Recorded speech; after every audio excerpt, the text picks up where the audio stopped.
આ મિત્ર છે રોનકભાઈ ચાવડા, એન્જિનિયર રોનકભાઈ ચાવડા. રોનકભાઈ રાજકોટમાં રહે છે. એક ભાવિક મિત્ર છે અને ભૈરવ દાદાના ભક્ત છે, શિવજીના પરમ ભક્ત છે અને નિયમિત શિવ ભક્તિ કરે છે.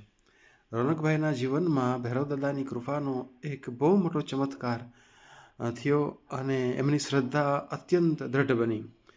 નિસ્વાર્થ સેવાના ભાગરૂપે એમણે જે પ્રાર્થના કરી હતી ભૈરવનાથ દાદાને, અને તરત જ ભૈરવ ભગવાને એનો પ્રત્યુત્તર આપ્યો, કૃપા વરસાવી.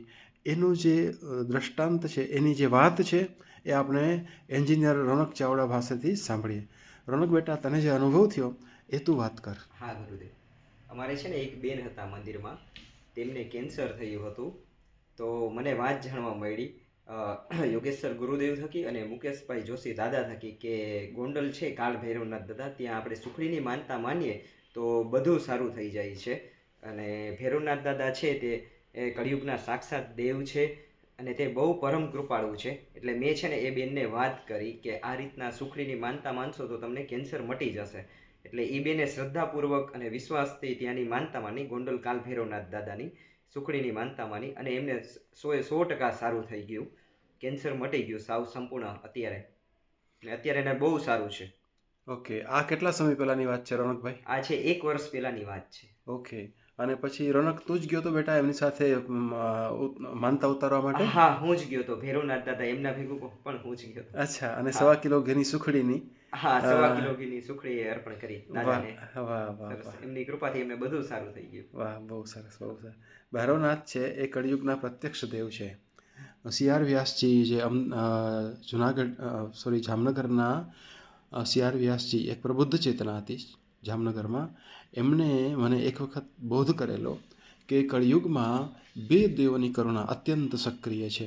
એક તો ભગવાન ભૈરવનાથ, બટુક ભૈરવ દાદા, અને બીજા ભગવાન દત્તાત્રેય ભગવાન. તો દત્તાત્રેય ભગવાન અને બટુક ભૈરવ, એ 2 કરુણા અત્યંત સક્રિય છે પૃથ્વીના વાતાવરણમાં.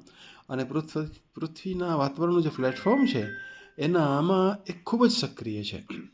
અને ભગવાન ભૈરવનાથ છે એ તો પરમ કૃપાળુ છે અને બહુ ઓછા પ્રયત્ને, બહુ ઓછી સાધનામાં, બહુ ઓછી પ્રાર્થનામાં પ્રસન્ન થતા અત્યંત સરળ દેવ છે, અત્યંત ભોળા દેવ છે. કારણ કે એ ભગવાન ભોળાનાથનું સક્રિય સ્વરૂપ છે.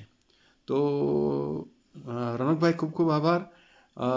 જે મિત્રો પાસે તમારો આ વિડીયો જશે એ બધાના મનમાં એક શ્રદ્ધા જાગશે.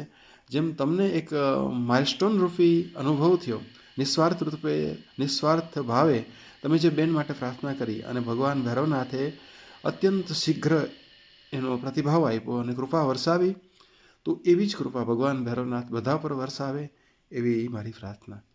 થેન્ક યુ રોનકભાઈ, થેન્ક યુ બેટા, થેન્ક યુ બેટા.